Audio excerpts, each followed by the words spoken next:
Hello everyone, let's start today's topic. हम यहाँ पे बात करने जा रहे हैं कस्टम्स लॉ की, जो लास्ट लेक्चर में भी हमने चैप्टर 1 कंप्लीट किया था। अब यहाँ पे चैप्टर 2 पे चल रहे हैं। आज बहुत छोटा सा टॉपिक लेने वाला हूँ मैं, बहुत लेंदी लेक्चर नहीं होने वाला है। सिर्फ एक टॉपिक कवर कर रहा हूँ and that is classification and interpretation rules. ठीक है, तो यहाँ पे हम बात करेंगे क्लासिफिकेशन की। अब क्लासिफिकेशन में मतलब एग्जैक्टली है क्या, तो मैंने आपको कस्टम टैरिफ एक्ट के बारे में जो बेसिक बताया था उसको हम यहाँ पे इलेबोरेट कर रहे हैं, थोड़ा डिटेल में डिस्कस कर रहे हैं। कस्टम टैरिफ एक्ट 1975, मैंने आपको बोला था कि यहाँ पे टैरिफ रेट्स दे रखे हैं। कोई भी पर्टिकुलर गुड्स, आर्टिकल, सर्विसेज जो भी आप बोलो, जिसको हम या तो इंपोर्ट करेंगे या फिर एक्सपोर्ट करेंगे, तो उसके ऊपर जो लगने वाली ड्यूटी है वो ड्यूटी का रेट हम कहाँ से पता कर सकते हैं, तो उसके लिए टैरिफ एक्ट की बात हो रही थी। तो मेजरली टैरिफ एक्ट में 2 शेड्यूल्स हैं, जिसका मैंने आपको पहले भी डिटेल बताई थी, उसका मेंशन किया था। तो फर्स्ट जो शेड्यूल है that is regarding the import tariff and schedule 2 is regarding export tariff. तो इसके ऊपर हमने बात की थी। अब ये जो टैरिफ होता है, ठीक है, जो टैरिफ पूरा डिटेल में दे रखा है, तो यहाँ पे क्लासिफिकेशन बहुत डिटेलिंग से किया जाता है, बिकॉज हमारे लिए, कॉमन लेमन के लिए, कॉमन पर्सन के लिए कोई भी प्रोडक्ट का क्लासिफिकेशन बहुत ही सुपरफिशियल बेसिस पे होता है। हम सिंपली इसको क्लासीफाई कर लेते हैं। लेकिन इंपोर्ट करते टाइम जो ड्यूटीज़ लगती है, मेजरली इंपोर्ट पे मैं फोकस कर रहा हूँ, तो इंपोर्ट करते टाइम जो ड्यूटीज़ लगती है वो हर एक अलग अलग टाइप के, अलग अलग कैटेगरी के प्रोडक्ट पे सेपरेटली लगती है। ठीक है, अब यहाँ पे हम एक काम करते हैं, एक एग्जांपल ले लेते हैं कोई भी पर्टिकुलर प्रोडक्ट का, जिससे मैं आपको ये चीज़ थोड़ा डिटेल में रिलेट करा सकूँ। आप एग्जांपल ले सकते हो एक एयर कंडीशनर का। अब एयर कंडीशनर का हम एग्जांपल ले रहे हैं, तो पहले आपको ये सोचना है कि कौन कौन से टाइप के एयर कंडीशनर हैं जिनके बारे में आपने कुछ सुना हुआ है, कि कितने टाइप होते हैं एयर कंडीशनर के। तो आजकल जो सबसे कॉमन टाइप है that is called a split AC. ठीक है, स्प्लिट एसी बड़ा पॉपुलर है। इसके पहले जो ट्रेंडिंग था उसको बोलते थे विंडो एसी। अब अगर आपके घर में किसी के यहाँ भी अगर विंडो एसी कभी आपने लगवाया हो, पास्ट में आपने कभी देखा हो, तो विंडो एसी लगवाना एक मुसीबत थी, बिकॉज उसके लिए पहले आप वो दीवार ढूंढो कि कहाँ पे हम इस एसी को इंस्टॉल कर सकते हैं। फिर वो जो भी वॉल होगी ना, उस वॉल के अंदर आपको एक ड्रिलिंग करके पूरी जगह बनानी पड़ेगी कि हाँ यहाँ पे एसी लगेगा। फिर एक वो वुडन फ्रेम वहाँ पे अटैच करानी पड़ेगी कारपेंटर से, और उस वुडन फ्रेम के अंदर वो एसी फिट होगा। अच्छा, वो बॉक्स एसी होता था, उसका कंप्रेसर उसके साथ ही होता है, तो वो विंडो के बाहर की साइड वो उसका कंप्रेसर जो है वो हैंग करता है एक तरीके से उसके साथ, एंड उसका जो पानी है वो उसमें से वहीं से नीचे ड्रॉप्स गिरते रहेंगे, और जो भी कूलिंग होगा, कंडेंसेशन होगा, तो पानी वहाँ से गिरता रहेगा। तो इस तरीके का कुछ विंडो एसी था जिसके बारे में आपने सुना होगा या उसको ऑब्वियसली देखा होगा। आजकल की डेट में स्प्लिट एसी कंपेरेटिवली डिफरेंट है। इसका इंडोर यूनिट अलग होता है, जहाँ से कूलिंग आ रही है, जहाँ पे आपके रूम में जो पार्ट लगा हुआ है, और इसका एक आउटडोर यूनिट भी होता है जो आउटसाइड कहीं पे लगा होगा, जहाँ उसका कंप्रेसर है। ठीक है, तो इस तरीके से इंडोर एंड आउटडोर यूनिट अलग अलग होते हैं, इसमें 2 पार्ट में होते हैं। तो मेजरली ये 2 टाइप्स हम जानते हैं, लेकिन इसके अलावा और भी अलग अलग टाइप के, एक वो सीलिंग में लगता है आजकल। ठीक है, तो सीलिंग में जो एसी लगता है, यूजुअली आपने ये देखा होगा जिम में ज़्यादातर देखने को मिलता है, या फिर शॉपिंग वाले मॉल में, या फिर शॉप्स में, बड़ी बड़ी शॉप्स में देखने को मिलता है। तो इस तरीके का सीलिंग वाला एसी लगवाया होता है, जिसमें विंग्स जो है ऑल 4 साइड्स पे होती है, और वो ज़्यादा कैपेसिटी का होता है। ठीक है, तो इस तरीके से एसीज आते हैं। और भी होते हैं, एक वो डक्ट वाला एसी होता है। डक्ट वाला एसी जनरली आपने मॉल्स में देखा होगा, तो मॉल का जो पूरा सेंट्रली एसी सिस्टम होता है, तो मॉल में उसके कॉरिडोर में, पैसेज में भी उसकी पाइपिंग ऊपर डक्ट चल रहे होते हैं, और उसमें से भी कूलिंग आ रही होती है, और सारा जो बाकी का आउटडोर यूनिट वाला जो सेटअप है वो उन्होंने उसके टेरेस पे किया होता है। तो that is also a possibility. अब एक विंडो एसी देखा, एक स्प्लिट एसी देखा, एक वो सीलिंग वाला जो टॉप माउंटेड एसी है वो, और एक डक्ट वाला जो आपने सेंट्रली एसी वाला सिस्टम देखा। ये 4 कैटेगरी तो कॉमनली हमने भी डिसाइड कर ली। तो ऑब्वियसली टैरिफ में इन सारे एसीज को इंपोर्ट करने पे जो इंपोर्ट ड्यूटी लग रही होगी वो डिफरेंट होगी, वो अलग अलग होने वाली है। अच्छा, इतना ही नहीं है, और फर्दर क्लासिफिकेशन भी होता है। अब अगर आप स्प्लिट एसी की बात कर रहे हो, तो स्प्लिट एसी जो है इसमें भी तो वेरियस टाइप्स आते होंगे। आपने ऐसा सुना होगा कि एसी की कैपेसिटी, कूलिंग कैपेसिटी में फ़र्क होता है। जैसे बोलते हैं भाई 1 टन का एसी, या फिर 1.5 टन का एसी, या 2 टन, या 2.2, या 3 टन, 10 टन तक भी आता है, और एक से छोटा भी आता है, 0.75 टन का भी आता है। तो ये जो होती है, ये उसकी क्यूबिक कैपेसिटी, या उसको कूलिंग कैपेसिटी अपने सिंपल टर्म्स में बोल सकते हैं।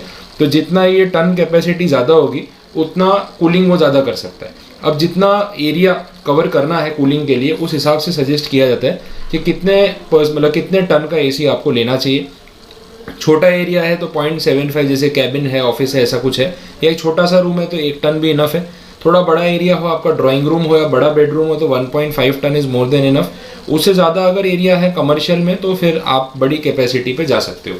अब ये सारे जितने भी पॉइंट्स यहाँ पे आपको दिख रहे हैं ना, ये सब अपने आप में अलग अलग कैटेगरीज हैं जिनका रेफरेंस हमें टैरिफ में मिल सकता है।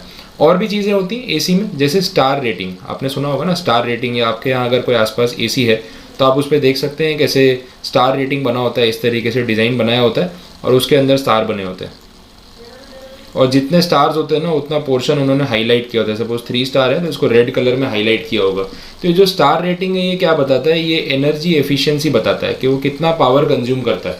तो अगर ऐसा कुछ है कि भाई एसी आपको बहुत ज़्यादा यूज़ करना है, जैसे पूरा दिन कमर्शियली आप यूज़ कर रहे हो ऑफिस में तो 10-12 घंटे एसी चलने वाला है, तो आप हायर स्टार रेटिंग का 4 स्टार या 5 स्टार अगर एसी लेते हो तो उसमें पावर का कंजम्पशन बहुत कम होता है, तो इससे आपका एनर्जी सेविंग होता है। लेकिन 5 स्टार एसी सबसे महंगा आएगा।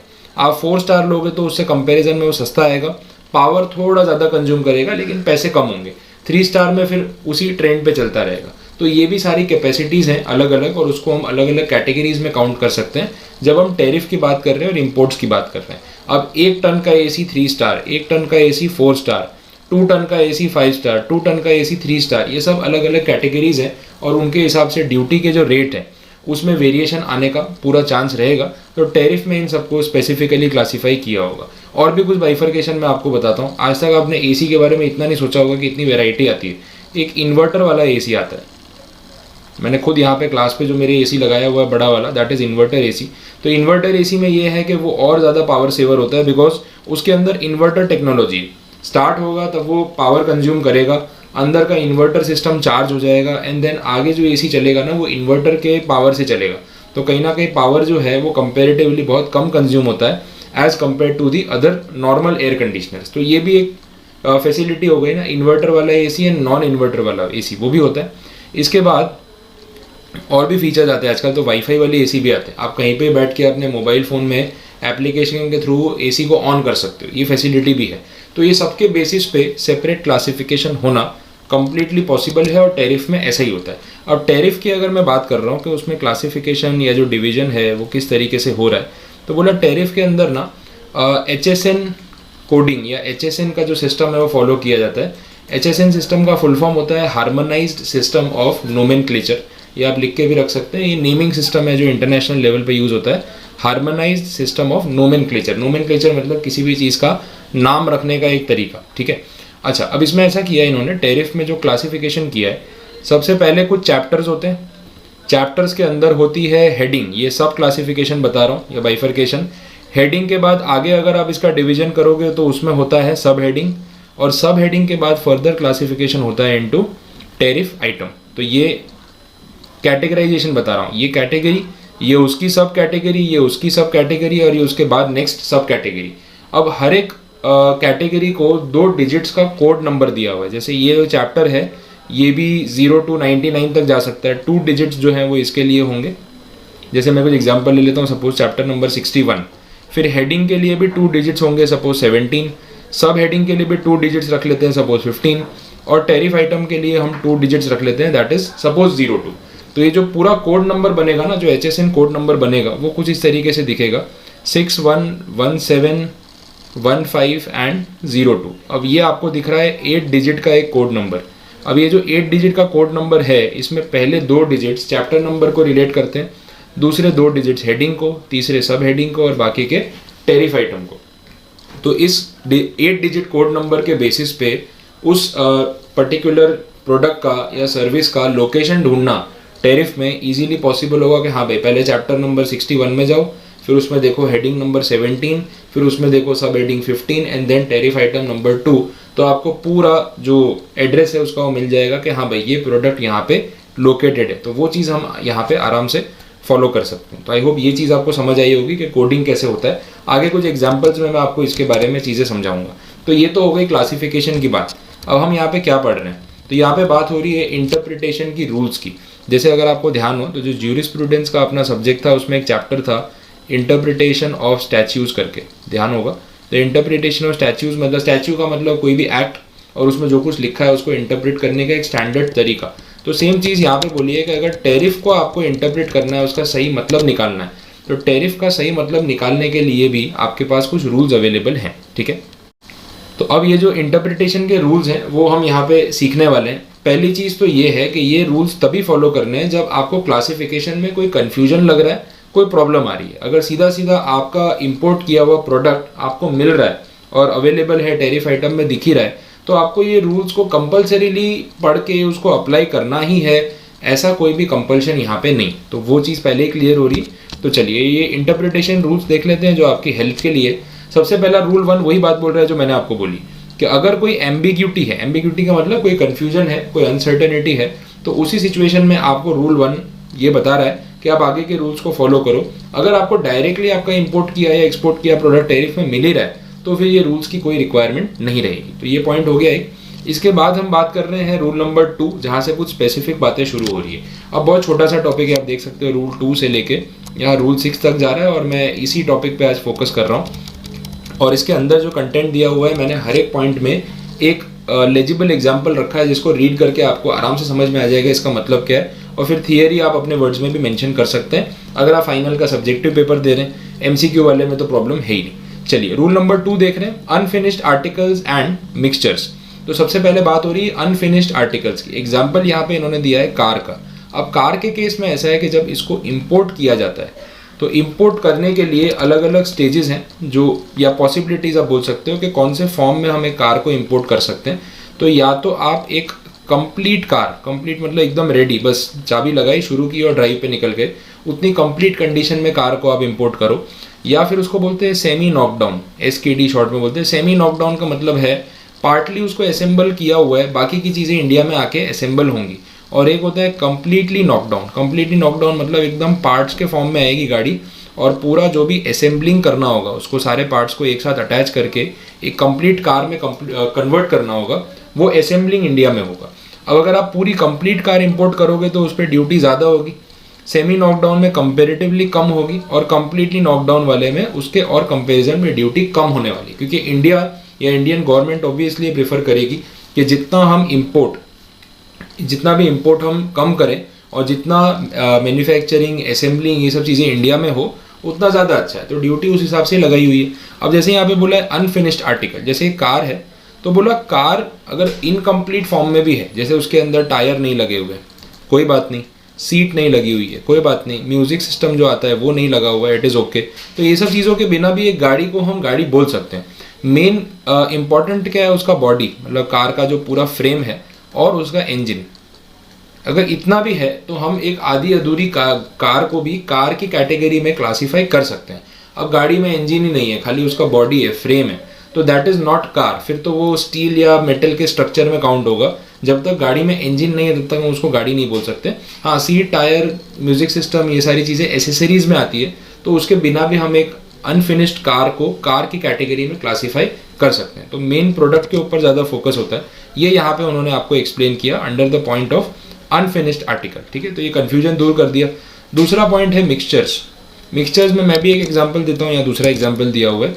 मिक्सचर्स में हम बात कर रहे हैं सपोज गोल्ड की, तो आपको आइडिया होगा कि गोल्ड में जो 24 कैरेट गोल्ड होता है, ठीक है, 24 कैरेट जो गोल्ड है वो गोल्ड हम ज्वेलरी बनाने के लिए यूज़ नहीं करते। ठीक है, मतलब जो आप ज्वेलरी पहन रहे हो, रिंग है, चेन है, नेकलेस है, जो भी है, तो वो 24 कैरेट गोल्ड की नहीं हो सकती, बिकॉज 24 कैरेट गोल्ड जो है वो रूम टेम्परेचर पे स्टेबल नहीं है। उसको अगर बहुत ज़्यादा प्रेशर दिया गया उसका शेप चेंज हो सकता है। एकदम लिक्विड भी नहीं है लेकिन शेप चेंज हो सकता है, उतना वो मोल्टन है, उस तरीके से हम बोल सकते हैं।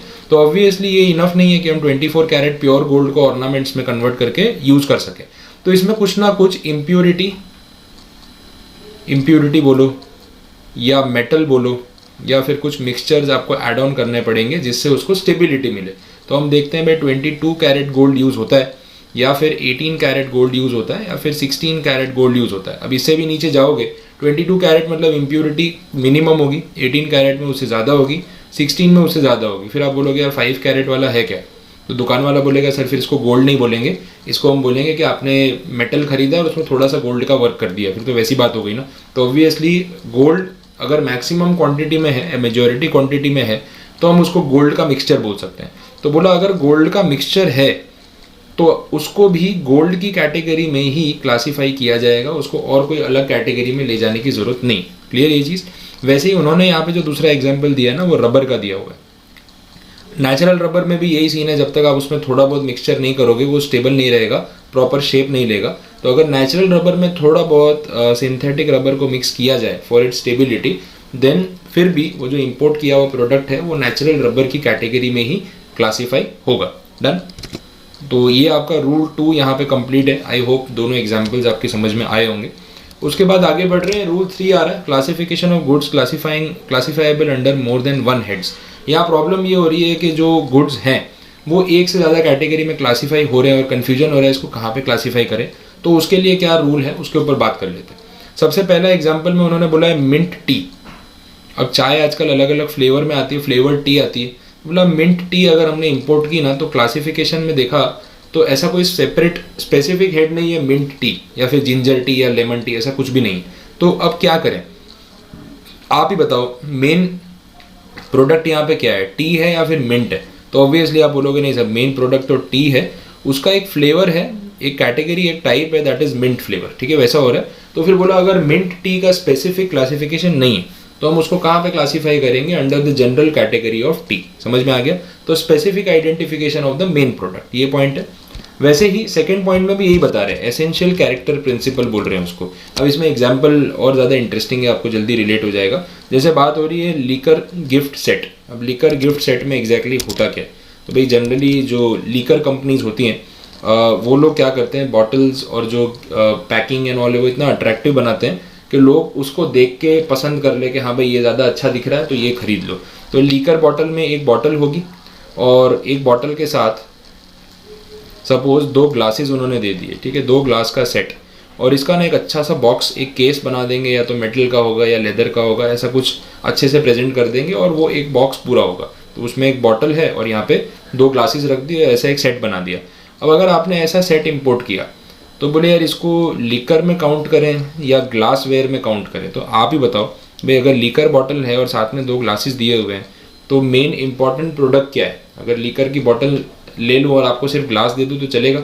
आप बोलोगे सर ग्लास रख लो, पैक रख लो, अपने को बॉटल से मतलब है। तो ऑब्वियसली जो कंज्यूम कर रहे हैं उनके लिए तो लीकर बॉटल ही सबसे ज़्यादा इंपॉर्टेंट प्रोडक्ट है। तो एसेंशियल कैरेक्टर जो प्रोडक्ट का है ना, उस पर आपको फोकस करना है, that is liquor bottle. Glasses से कोई मतलब नहीं है। ठीक है, समझ में आ गया? तो मेन प्रोडक्ट क्या है, इट गोज विदाउट सेइंग। अगर मैं आपको एग्जांपल दे रहा हूँ और मेन प्रोडक्ट पूछ रहा हूँ तो शायद ही कोई बोलेगा कि हाँ भाई ग्लासेस ज़्यादा इंपॉर्टेंट है, वैसा तो होगा नहीं। तो वो तो एडिशनल गिफ्ट है, मेन प्रोडक्ट इज लीकर। तो पूरे सेट को लीकर की कैटेगरी में क्लासीफाई करना ज़्यादा लॉजिकल माना जाएगा, वो चीज़ का ध्यान रखना। क्लियर? चलो नेक्स्ट देखें।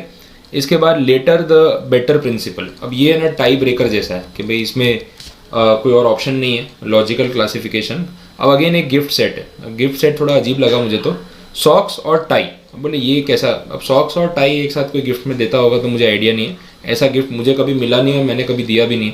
तो सॉक्स है और टाई है, ये 2 प्रोडक्ट है जो एक गिफ्ट सेट में उन्होंने फ्रेम किए हुए एक साथ। अब प्रॉब्लम ये है कि इसमें से ज़्यादा एसेंशियल प्रोडक्ट कौन सा माने, सॉक्स ज़्यादा इंपॉर्टेंट माने या टाई ज़्यादा इंपॉर्टेंट माने? दोनों अपनी अपनी जगह है ना। अब मैं तो बोल रहा हूँ यार, अगर आप किसी को सॉक्स और टाई गिफ्ट कर रहे हो तो बाकी का सूट भी गिफ्ट कर दो। ठीक है, तो वो कहाँ से आएगा? तो सॉक्स और टाई अगर गिफ्ट किया हुआ है तो बोले इस गिफ्ट सेट को हम कहाँ पे क्लासीफाई करें? तो जब टैरिफ में जाके देखा तो टाई की जो हेडिंग है, जो कैटेगरी है, वो है 6117, मतलब 61 चैप्टर, उसमें 17th हेडिंग। और सॉक्स की जो कैटेगरी है that is 61 chapter and 15th heading. अब आप ये सोचो कि पहले कौन सा आया होगा इनमें से? तो ऑब्वियसली 61 चैप्टर में 15th जो हेडिंग है वो पहले आई होगी और 17th हेडिंग उसके बाद आई होगी। तो यहाँ पे रूल ये बना दिया कि जब दोनों प्रोडक्ट्स इक्वल लेवल के हो और पॉसिबल ना हो इनके बीच में बाइफर्केशन करना, तो ऑब्वियसली हमें फिर later the better principle use करना चाहिए। जो हेडिंग बाद में आई है वो ज़्यादा प्रायोरिटी पे होगी और जो पहले आई है उसको अपने इग्नोर कर सकते हैं। ये टाई ब्रेकर है क्योंकि इसके अलावा और कोई ऑप्शन हमारे पास नहीं। डन? तो ये हो गया आपका later the better principle. Liquor वाला एग्जाम्पल तो बड़ा इंटरेस्टिंग है, वो तो ध्यान रहेगा ही आपको। एंड इसके साथ साथ लेटर द बेटर में भी ये सॉक्स एंड टाई, जहाँ पे दोनों प्रोडक्ट्स का कैटेगराइजेशन एक बराबर है, मतलब कोई ऐसा नहीं कि ये बहुत इंपॉर्टेंट है और दूसरा इंपॉर्टेंट नहीं है। अब लीकर सेट में 100% पता चल रहा है कि ग्लास की इंपॉर्टेंस किसको होगी, भाई लीकर मिल जाए वही इनफ है। लेकिन सॉक्स और टाई वाले केस में दोनों चीज़ें अपने आप अपनी अपनी जगह सही है। अब बंदा सूट पहन रहा है नीचे सॉक्स नहीं पहन रहा तो भी अजीब लगेगा। सूट पे टाई भी ज़रूरी होती है वो नहीं पहन रहा तो भी अजीब लगेगा। तो दोनों की इंपॉर्टेंस एक बराबर है, तो इसलिए फिर लेटर द बेटर प्रिंसिपल अपने लगा सकते हैं। तो ये सारे ऑप्शंस आपको यहाँ पे दे रखे हैं, ठीक है। आई होप यहाँ तक क्लियर हुआ होगा। चलिए अब आगे हम बात कर रहे हैं जो नेक्स्ट हमारा रूल है, दैट इज रूल नंबर 4। अब ये है एकिन प्रिंसिपल। पहली चीज़ तो एकिन का मतलब क्या होता है, तो एकिन का मतलब है which is similar to something. तो एकिन का मतलब ही है सिमिलर, यहाँ पे लिखा हुआ ही है, आप उसको हाईलाइट कर लो सबसे पहले। तो अब ऐसा बोला कि आपने कोई पर्टिकुलर प्रोडक्ट अगर इंपोर्ट किया और उस प्रोडक्ट का कोई मेंशन टैरिफ में है ही नहीं। अब ऐसी सिचुएशन में ये प्रॉब्लम आ सकती है कि इंपोर्टर बोलेगा भाई जब कोई मेंशन ही नहीं है तो फिर मैं क्यों ड्यूटी भरूंगा, तो वो तो खुश होकर बैठा है कि इस पर तो ड्यूटी लगनी नहीं है, भर भर के इंपोर्ट करो। तो इसका एक सॉल्यूशन निकाला हुआ है। सॉल्यूशन ये निकाला कि चलो वो प्रोडक्ट स्पेसिफिकली मेंशन नहीं किया हुआ है, लेकिन प्रोडक्ट जिस मटेरियल का बना है वो मटेरियल का कोई तो रेफरेंस होगा, प्लास्टिक है, स्टील है, फाइबर है, जो भी है, तो वो कुछ ना कुछ तो मेंशन किया होगा। तो उस कैटेगरी में भी हम क्लासीफाई करके कुछ ना कुछ ड्यूटी तो ले ही लेंगे। तो इन शॉर्ट हमारा जो दिमाग हम लगा रहे हैं ड्यूटी बच जाएगी, तो उसका कोई फ़ायदा नहीं। एग्जाम्पल इन्होंने दिया है जो कार्स में एंटी ग्लेयर फिल्म्स लोग लगाते हैं या ब्लाइंड्स लगाते हैं जिससे बाहर से अंदर देखा ना जा सके या सनलाइट डायरेक्टली ना आ सके। तो एक्चुअली तो आरटीओ के रूल्स के हिसाब से वो कलर वाली फिल्म्स लगाना जिससे विजिबिलिटी कम हो जाए वो अलाउड नहीं होता है, तो वो इलीगल है। तो कितनी बार पुलिस पकड़ती है तो वो आपको फिर वो एंटी ग्लेयर फिल्म्स या जो भी आपने कांच के ऊपर फिल्म लगाई है वो निकालनी भी पड़ सकती है और उस पर चालान भी हो सकता है। तो अगर इसका कोई स्पेसिफिक मेंशन टैरिफ में नहीं मिला तो हम उसको प्लास्टिक वेयर में तो काउंट कर ही सकते हैं, क्योंकि ये सारी चीज़ें प्लास्टिक मटेरियल की होती हैं। तो प्लास्टिक में उसको काउंट करके जो प्लास्टिक पे ड्यूटी लगती है एटलीस्ट वो लगाना पॉसिबल है। तो ये क्लैरिफाई किया है रूल 4 में, that is Eakin rule. Clear? चलिए आगे बढ़े। नेक्स्ट पार्ट रूल 5, ऑलमोस्ट ये लास्ट रूल है क्योंकि 6 वाले में कुछ ज़्यादा नहीं है। 6 वाला मैं आपको पहले बता देता हूँ रूल 6 में सब हेडिंग में क्या है। जैसे अभी पिछले एग्जाम्पल में मैंने आपको बोला 6115 एंड 6117। तो देखो हमने 15th हेडिंग और 17th हेडिंग को आपस में कंपेयर किया और फिर लेटर द बेटर वाला रूल लगाया। तो यहाँ पे भी वही बोला है कि एक हेडिंग के सामने हेडिंग कंपेयर हो सकती है, सब हेडिंग के सामने सब हेडिंग कंपेयर हो सकती है, चैप्टर के सामने चैप्टर कंपेयर हो सकता है। बाकी इसमें हम क्रॉस कंपैरिजन तो ऑब्वियसली नहीं कर पाएंगे, वो लॉजिकल नहीं रहेगा, उतना ही उनका बोलने का मीनिंग है। क्लियर? अब चलते हैं रूल 5 पे। यहाँ पे बात हो रही है पैकिंग मटेरियल की। लास्ट रूल है हमारा आज का, that is rule number 5। Packing material की बात हो रही है। अब पैकिंग के केस में हम देखते हैं कि जो कोई भी प्रोडक्ट अगर आप बाई करते हो तो उस प्रोडक्ट का जो बॉक्स या फिर जो केस होता है वो या तो जनरल शेप में होगा कि आप उसमें कुछ भी रख सकते हो, या फिर वो होगा specific according to the product and its design.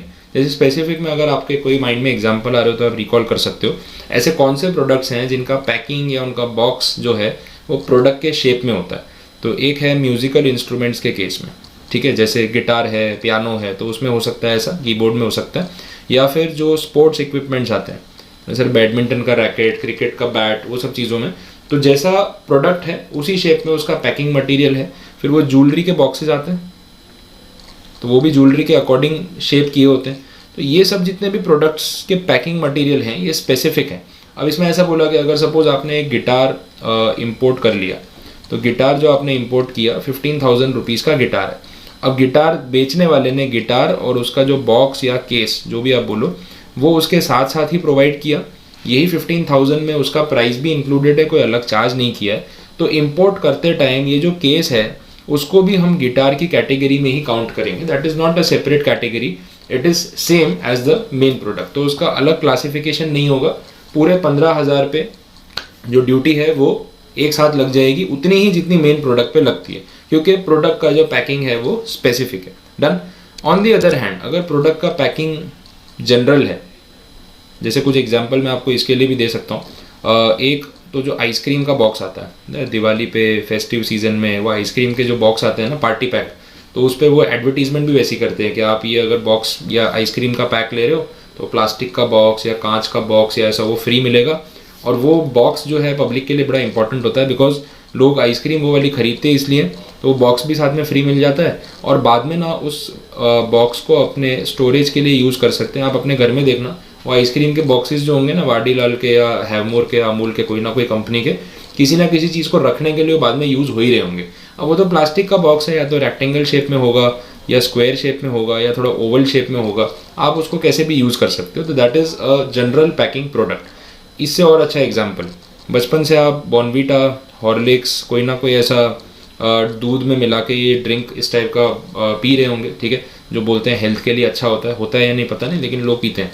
अब इसका ना वो ग्लास का जार आता है, आप बड़ा जार उसका परचेज करते हो, तो ग्लास की जार होती है बड़ी सी। अब वो जो जार है बॉर्नवीटा पीने के बाद, ख़त्म होने के बाद, वो जार को कोई फेंकता थोड़ी है। आप देखना अपने घर में भी आपने ऑब्जर्व किया होगा कि ये बॉर्नवीटा आपने जितना भी पिया उसके जितने जार कलेक्ट होते गए ना, वो स्टोरेज के लिए काम आ जाते हैं। तो एक पॉइंट ऐसा आ जाता है जब अपने घर में आप देखोगे ना, तो आपको सारे मसाले जो है वो बॉर्नवीटा की बॉटल में ही स्टोर किए हुए मिलेंगे, क्योंकि धीरे धीरे वो बॉटल्स इकट्ठी होती जाती है और वो इतनी अच्छी क्वालिटी के जार आते हैं तो कोई उसको फेंकेगा नहीं, ऑब्वियसली उसको यूज़ ही करने वाला है। तो that is a general packing. अब पॉइंट ये है कि ऐसी चीज़ अगर आप इंपोर्ट कर रहे हो और जो मेन प्रोडक्ट है उसका जो प्राइस है वो अलग से चार्ज किया जा रहा है, और जो पैकिंग है, ये जनरल पैकिंग की मैं बात कर रहा हूँ, इसका जो प्राइस है वो अगर अलग से चार्ज किया जा रहा है, तो दोनों पे सेपरेट रेट ऑफ ड्यूटी लग सकती है। हाँ, बट अगर प्रोडक्ट के साथ साथ पैकिंग का चार्ज उसमें इंक्लूडेड है और कोई सेपरेट प्राइसिंग अवेलेबल नहीं है, तो फिर जो मेन प्रोडक्ट के ऊपर ड्यूटी होगी पूरे अमाउंट पे वही लग जाएगी। तो यहाँ पे ऑप्शन है, डिपेंड करता है कि सिचुएशन क्या है। तो उन्होंने सिर्फ एक क्लैरिफिकेशन दे दिया कि इसमें से जो भी होगा उस हिसाब से ड्यूटी लगेगी।